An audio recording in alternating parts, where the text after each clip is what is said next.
Okay, so we're going to start by now putting some Chroma Gel on. So we've got the Viking silver that we've used on the outside. We're going to have to do this in 2 stages, of course, or even 3 stages, because I want to put a coat on. Remember, we're putting on very finely, and then we're going to recoat once that's dried. So we're going to start with a coat. We'll then take this off and make the medallion for the centre. Now I'm going to do this separately for you. I've been speaking to Nick, and he advises just to start with, do your little centre medallion separately, add it, glue it in, and you just get a crisper line that way. When you've become more accomplished making these, you can then include it as part of the turning, and you know, as long as you control that airbrush, you can get some really fine detail. It's the same sort of thing that we've done just to create the crisp rim here and not get too much on the timber. So, but we'll do it separately for today, and it just gives you another way of working. So remember, tiny little bit. Now, I don't know whether we can get that, just a tiny little bit on the finger, and then use your thumb just to smear it around. We want barely anything on there. You certainly don't want it lathered on, otherwise what we'll do in turn, you'll start filling in all of these areas, which of course we don't want to. So let's just start by layering this on. You'll see the lovely detail just start to come out the minute you start applying it. But it's very much a case of little and often. So we're going to put a little bit on, wipe a little bit off, and just be patient with it. That's the key, I think, here. If you're not patient, you try and do it all in one sweep. All of these lovely little markings are going to get filled up. So just little and often, like I say. You'll have to keep coming back, applying a little bit more.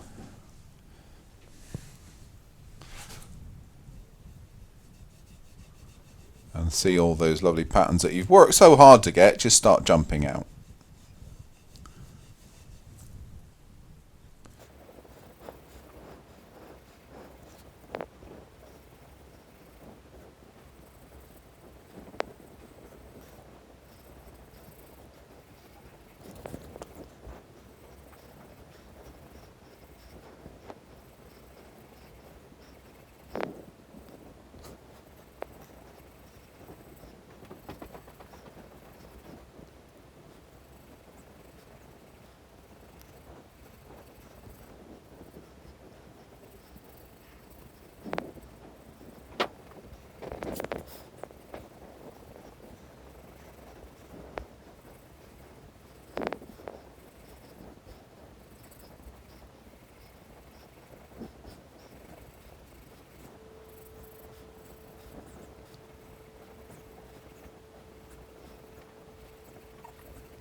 So there we are. What we're going to do now is we're just going to remove that one, let it dry for a few hours, and then we can think about applying another coat. What I want to do is just build up and make the little inset now, this little medallion. Like I said earlier, we're going to do this separately for today. You can do this all in one piece. This one is all one piece. You just have to be a little bit careful with your spraying and just control the airbrush a little bit more. But to make it easier, as Nick suggested, we're going to do this separately for you. So it's quite a simple bit of turning actually. If we just remove, well, let me get rid of my glove first. We'll remove the bowl. Remember, it is still wet, so I'm just being fairly delicate with it. When I say wet, it's a you know, almost like a waxy substance. It's a true sort of gilt. I can sort of touch it like that and it won't come off on my fingers. However, if I rub, then yes it will. It's still not hardened off much yet. But there's a little bit more work to do. You can see that it's blotchy. That's because I'm going careful. I'm not applying too much. I don't want to fill these lovely markings. So by the time we do another coat, that will start to become more of a solid colour. And then eventually we'll get the solid colour like we have on the outside of the bowl. Ignore the rim, that's got to come off. But the outside of the bowl there, you can see how solid that is. Alright, so that's what we've got to do. So let's get on and do the centre plug, or not plug, the centre little rosette. Okay, so we can take the chuck off, we're going to start by holding this between centres, and I think I'll just go with just the standard look drive centre. I say standard drive centre, and actually it's a Pro drive, so one of those lovely little spring centres. Tail socket can go back on, and just to start with, I'm going to hold it back in the chuck, so I need to prep it to that point. So little bradawl mark centre, both sides, and I've chosen to use the side grain. Okay, and the reason behind that is that would be the bottom of the bowl. The bottom of the bowl is side grain, not end grain. So I want to sort of stick to the same thing to hopefully match it up when we start in a moment. And that's going to be the surface that I start with, as opposed to this one. This has got a little bit too much colour in. Lovely if I'm doing something with plain timber, but we won't. So I'm going to put that there, and then this end at the tailstock, I've put it around that way really because I want to use that as my chuck hold point. Okay, so it's easier for me to get to this point being right-hander, smaller centre than the Pro drive on this side. So I've just given myself a little bit of freedom there, up and to one side, and we're just going to turn this down to a cylinder. So lathe speed to 0, turn the machine on, then turn the lathe up, and we'll rough down first. I won't rough down with this rough and gouge because, as I've already said, we've got side grain here. That means we've got end grain coming around this section. So I'm actually going to cut with the side grain.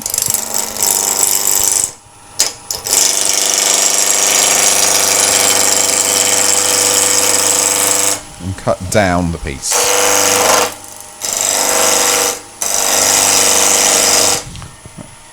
Chisel's a little bit blunt. Let's go for another one that's sharp.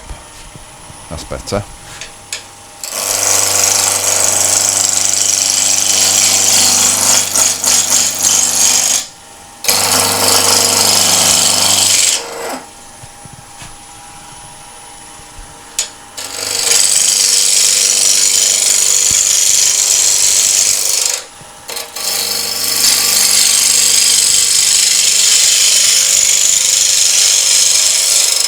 There we are. Now I can create a hole point. So what I'll do, use the C-jaws for this. So I'm going to make a little foot.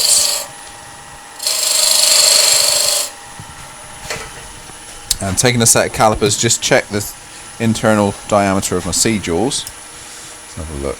We are there. So parting tool.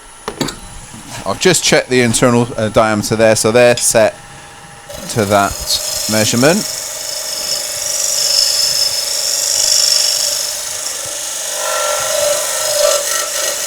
There we are, so that's okay.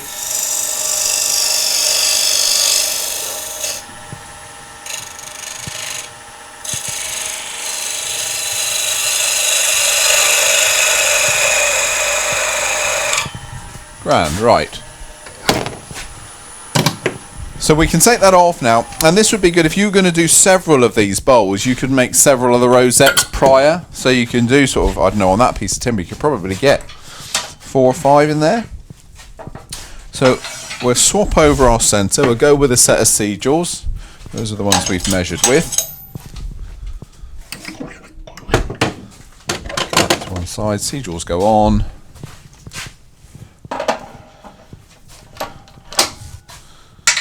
Alright, so there we are. We've got that blank all prepped for the chuck now, and we can make as many of those sort of centre rosettes as we want to. So my first job, we want to go down to a cylinder. We've still got saw cuts here. So if we go down to a cylinder, true cylinder, and then we'll prep the surface up. Lathe speed to 0, turn the machine on, and then you can come up your speeds.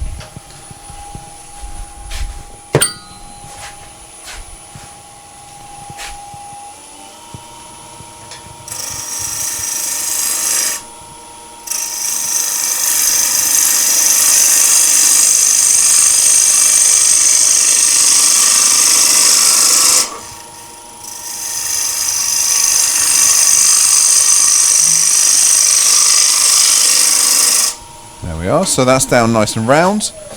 We just surface, clean up the surface here, and then we've got a good blank ready to go.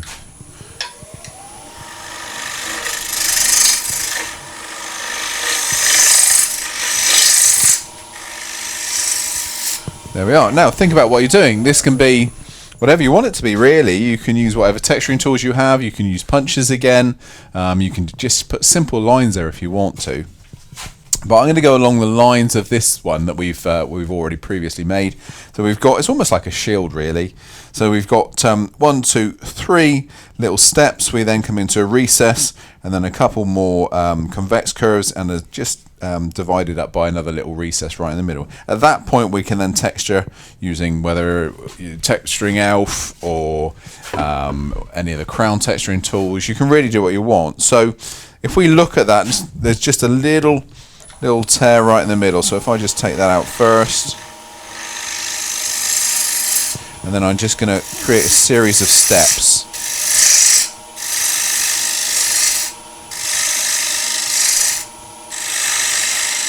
First one, second one, and third one. And we can define those in a minute. So if we now go with we'll go with whatever you like. So that could be, for instance, it could be maybe a small bowl gouge. Create a little curve. Stop. Then again, just creating that little curve and stop. And then again, creating a little curve and stop. They in turn can be defined again a bit more with a skew chisel, so you can literally use the point of the skew to give you a really nice defining end to each of those curves. Look, there we are. You can scrape round if you're into scraping, do that. We'll sand this as well in a moment. There we are. So let's think about what else we're going to do. So if I was looking at my previous one, again, like I said earlier, we've got a little recess. Then we go into a couple of convex curves divided by another recess. The reason I do that is because it gives us opportunity to use curved, other curved texturing tools. So let's say my first recess is going to be around about there. And if I pop a little round nose scraper in, I've got the perfect tool here somewhere. Yeah, let's go with our little round nose. So I'm just going to pop this one in.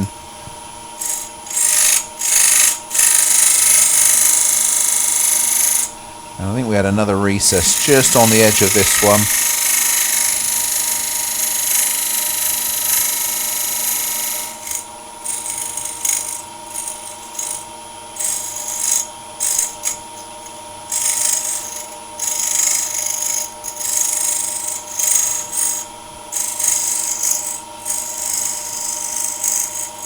We'll sand that over in a minute. So there we are. We've got a couple of little recess shapes, so little concaves, joined up with a couple little convexes here, and then we've got our little tiering system there going on. So we can shape that now. Let's just have a quick look at what we've got before we start sanding. So we've got a little bit of tear or breakout just here. I just want to clean that up before we start looking at texturing, and we're going to do that by sanding. And then we can go in with our texturing tools and think about using the wire brush again, and maybe a little bit of sanding. I don't like to before that, but we'll have a look. So, bit of dust extraction. Start with a fairly coarse grit.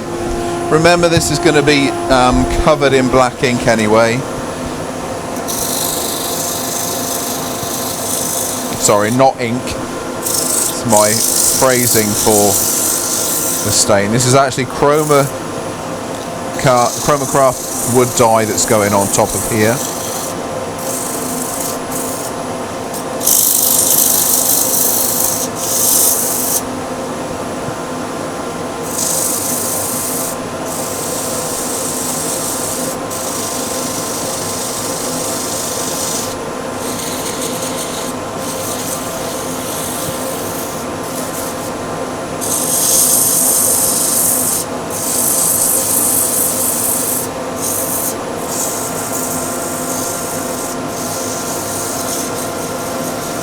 There we are, we're going to go 150 and we're going to go 240 as well.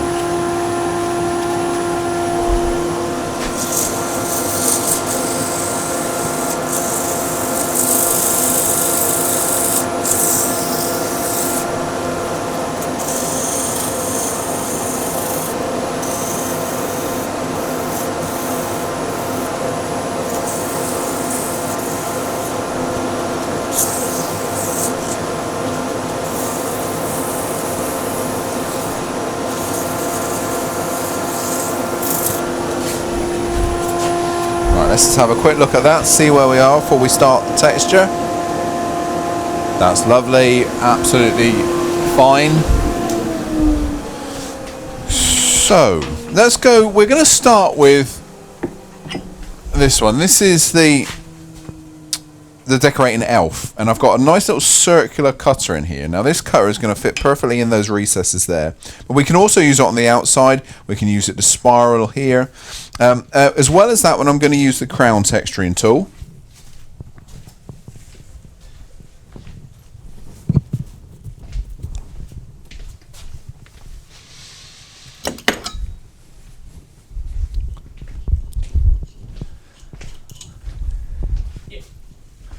Another bit cut out.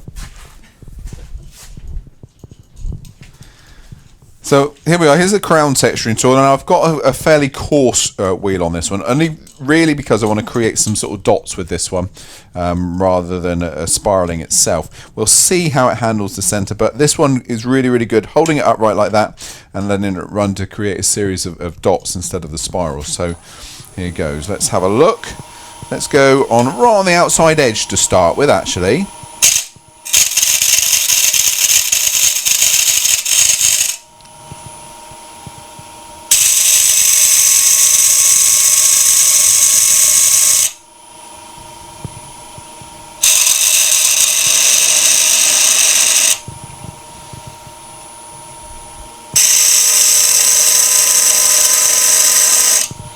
Now I'm going to go to the decorating elf.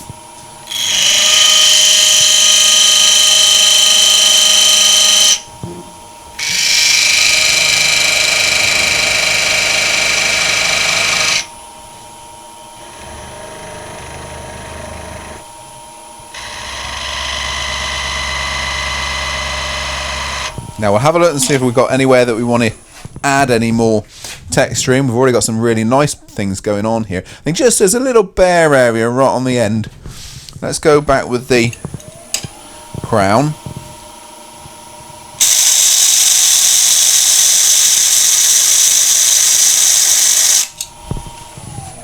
Yeah, we're just using both of those in combination. It gives you lots of interesting patterns. Now it's going to need a little bit of cleaning up with Ben's suede brush, remember?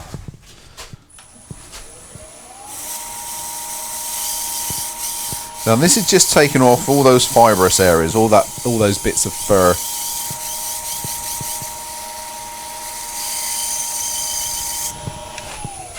Have a look at what we've got. Yeah, that's going to look nice. I'm just going to go over it with a little bit, very delicately, with a little bit of fine abrasive.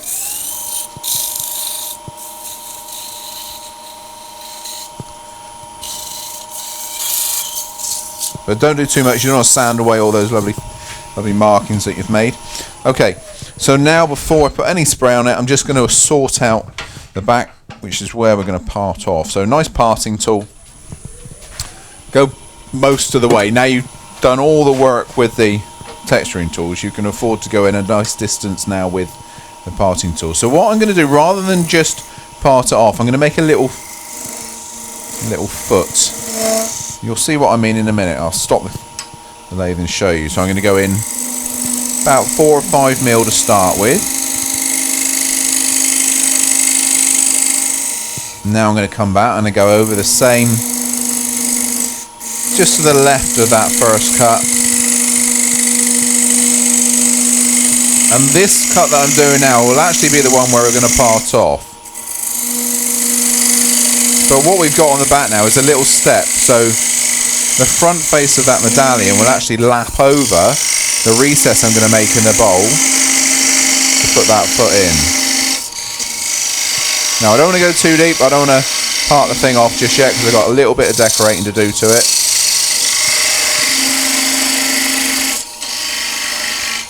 There we are. No, that's all we need. And because I've used a parting tool, I would have created a little fibrous line just in the top here. So again, get with your fine abrasive. And you could, if you want to, you could even just put a little curl on the bottom or a chamfer on the bottom, because then that'll give you an even more defined line when you stick the two together. Okay, so let's have a stop. We'll see what we've got at the moment. There we are. So So if we now go with a black dye, so the Chroma Craft black dye, we're going to spray that just like you did on the bowl. So let's connect up together, and we want to get that black finish, remember. So I'm going to put the dust extraction on, just to take any excess dye that might be in the air.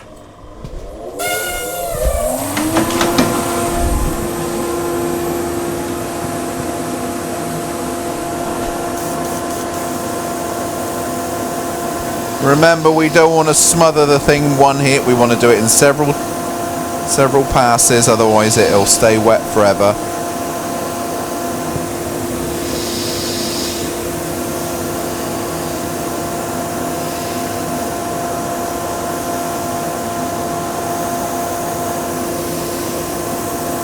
And just occasionally I'm pushing the trigger of the gun forward to stop ink coming out, but still allowing the air to come through, and just run that air over the surface just to help the dye dry nice and quickly.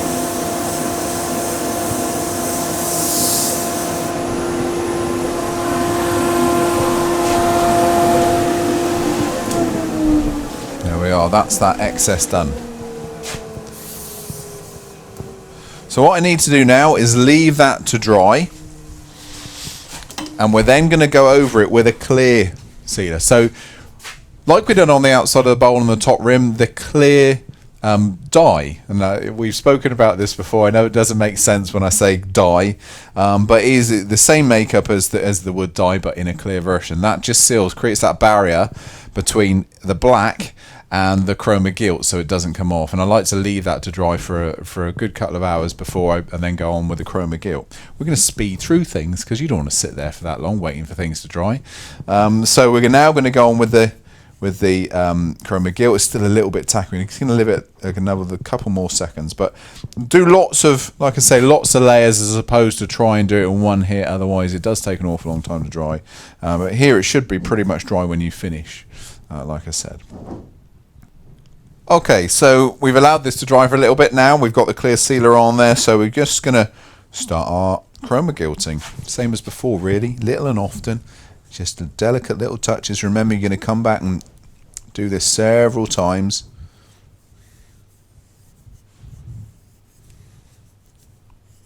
A bit more. So those lovely patterns start to jump out when you apply the Chroma Gilt.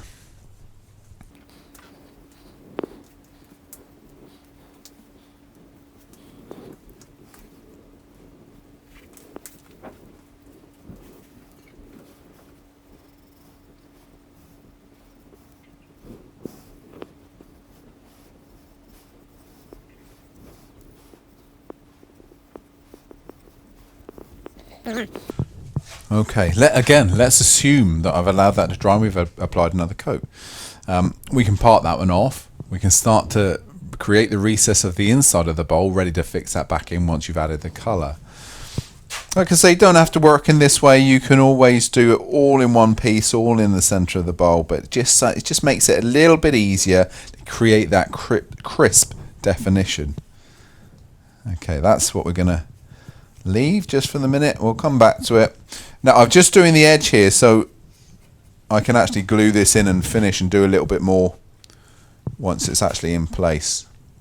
I don't want to get drawn into putting too much on at this stage, covering up all those wonderful marks.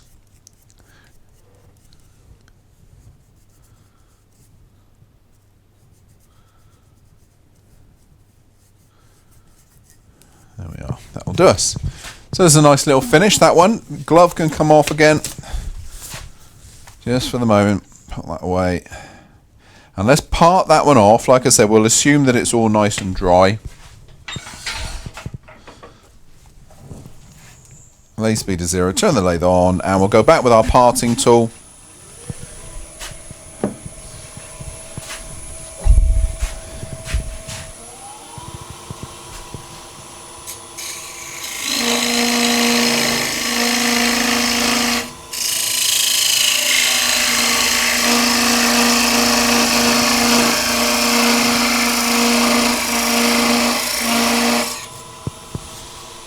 get ready to catch it before it goes down the dust extractor.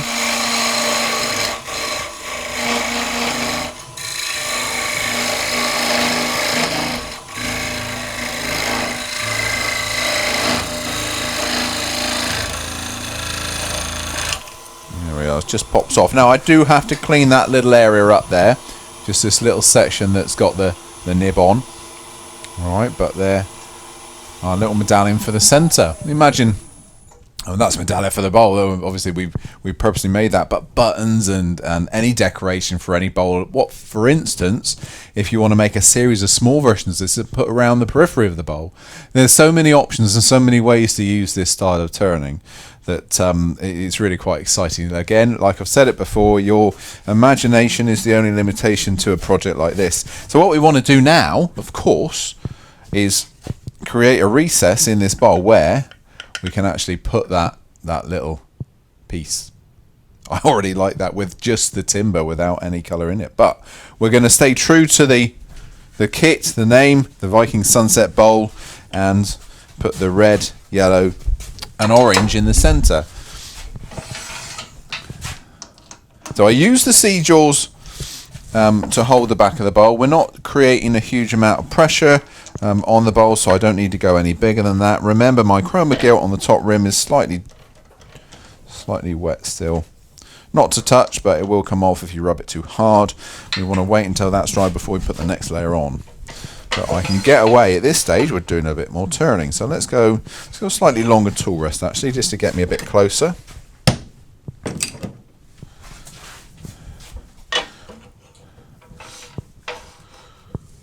Now, I do not want to hit anything at this stage. If I hit that rim, you know, all that hard work we've made or done would be to vain. So, tailstock out the way.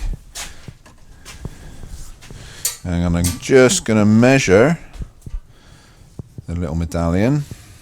You can be very accurate with a set of vernier if you want, or do what I'm doing. And just undersize your measurement at the start.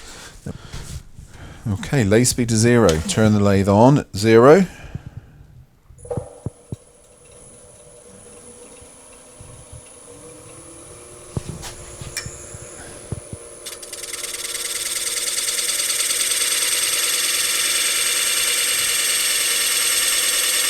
Now that's going to be the recess, roughly. I'm going to go with a small bowl gouge to start with, so a little 1/4 inch, and I'm going to cut away from that line.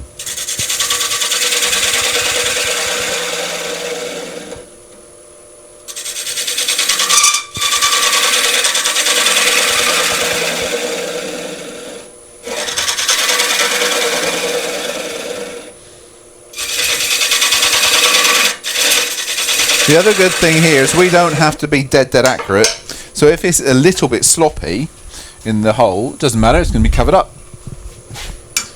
Now, a nice true edge.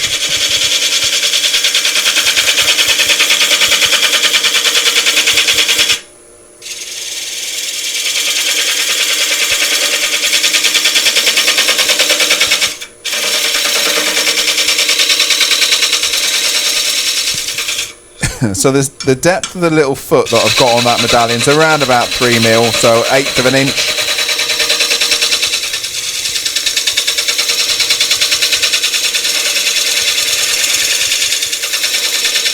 There we are. Now we can take the waste away, so I can do a conventional cut with the bowl gouge, straight to the middle.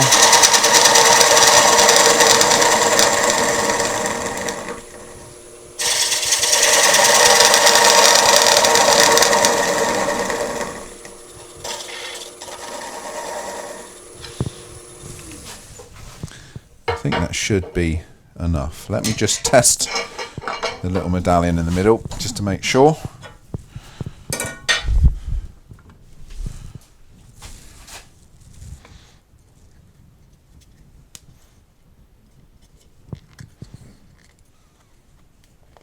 Well, that will fit. I don't want to push it in at this stage, otherwise I'll get it stuck, but that's going to fit beautifully.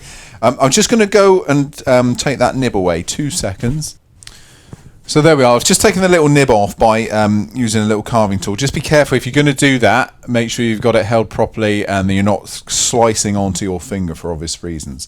But I had this held in a rubber gauntlet to do this. So just took that off. Now we can position that, and that is going to fit in beautifully. Like I said, I don't want to push it in at this stage because I won't be able to get it back out again.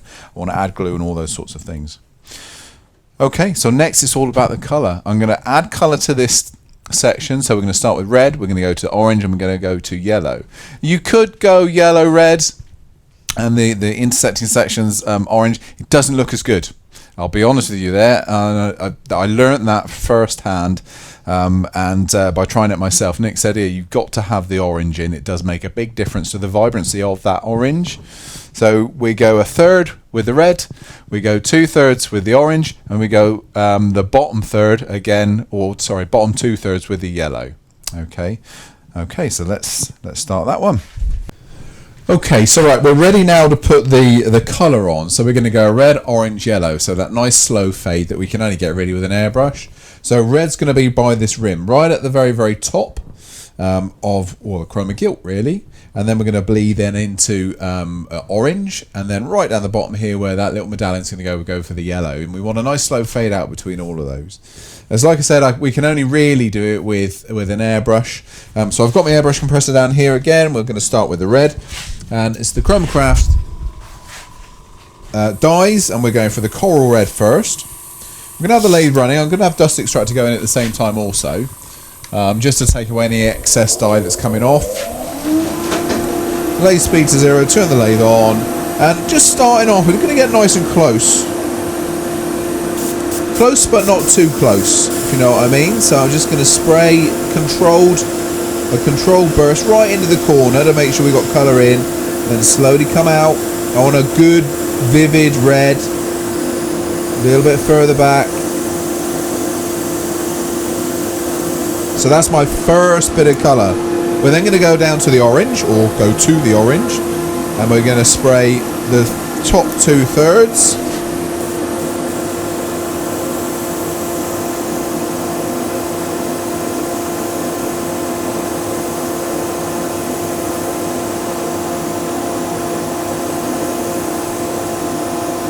And then right to the centre with the yellow.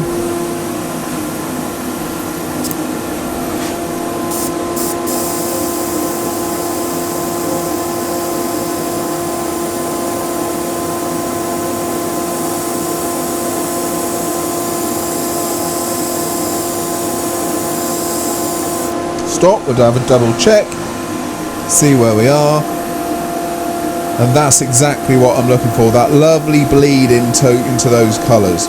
We go a little bit more with the yellow in the centre there.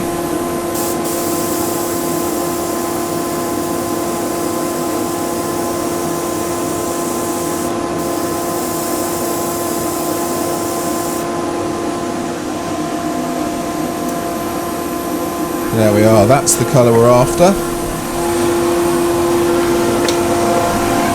Turn everything off, dust extractor can go off.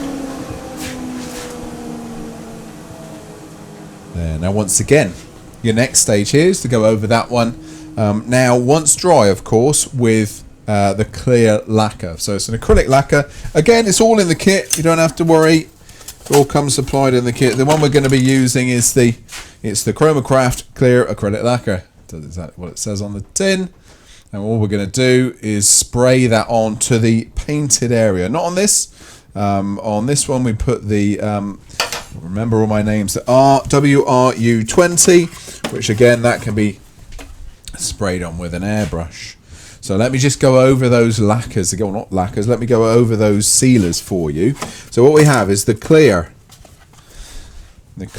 wood dye. It's actually called a clear sealer, okay, but it's wood dye. It's to go over the black wood dye before you put the Chroma Gilt on. Once you put the Chroma Gilt on the top, you then go over that with a WRU20, okay, and that's just a sealer. It's exactly what it says there, water reducible urethane. That goes over the Chroma Gilt. To go over the dyes, once finished, you've already put the sealer on, so then to give you that real gloss finish, like we have on that one, so you can see the shine that we're getting off of that one. That is the acrylic lacquer. Okay, so that's a lacquer rather than a sealer to create the gloss. All right, so it's all in the instructions, but you'll get it. I'm going to wait. I don't want to spray my lacquer on top of that. I just want that to settle in and seal in. What we can do now, though, just to show you, is once we've got that lacquer on, what we're going to look like with that button in. And again, I'm just going to place it there. We know it fits nicely. And once that's sat all the way down, we get that wonderful Viking sunset bowl effect. Okay, so one last thing to do on that, like I say, is the acrylic spray. Once that's done, we're going to end up with one of those. So there we are. I hope that's given you enough inspiration to try this for your very self. Like I say, it's one of the most iconic bowl designs in wood turning at the moment. So give it a go. You don't have to stick with the Viking sunset bowl. Of course, you can let your imagination go wild, and you can do pretty much what you think. There's a huge array of colours, both in the wood dyes and the Chroma Gilts. You don't have to go just silver, gold, or the variations of those. You can go whatever colour you want to. So yeah, like I say, let your imagination go crazy there. All I've got to do now is spray that, and then we'll turn it over. I'm going to use the push plates that we've used loads and loads of times to turn these bowls over and just take the feet away. There we are. Thanks ever so much for joining us. I hope you've enjoyed that. Come back next time and we'll give you a few more ideas. Thanks again. Bye-bye.